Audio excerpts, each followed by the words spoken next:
এবং এই মুহূর্তে যে ব্রেকিং নিউজটা আছে দেখাবো আপনাদেরকে দেখাবো। এই মুহূর্তে যে ব্রেকিং নিউজটা আছে, এই মুহূর্তে যে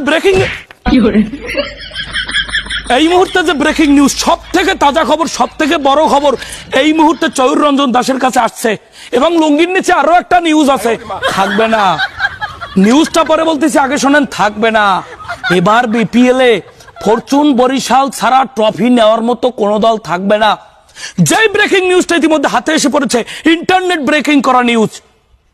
ফরচুন বরিশালের মালিক ফরচুন বরিশাল কি নিয়ে 25 সালে থিম সং করতেছে। ভাবা যায় কি পরিমাণ মিনমিনে লোক। একটাবার ভাবতে পারেন কি পরিমাণ মিনমিনে হলে গোপনে গোপনে থিম সিং করে ফেলতেছে, গোপনে গোপনে বড় বড় প্লেয়ার কিনে ফেলতেছে। অন্য কোন দল চান্স পাবে? এই মোহাম্মদ মিজানুর রহমানের কারণে সব দলের কপাল পূর্বে বলে দিলাম।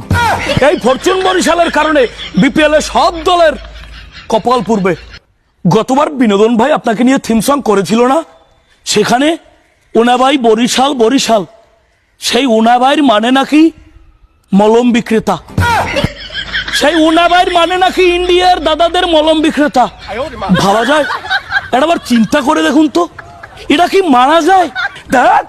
বিপিএল এর প্রাইমারি বরিশাল ছাড়া কি অন্য কোনো দল ট্রফি নেবে না?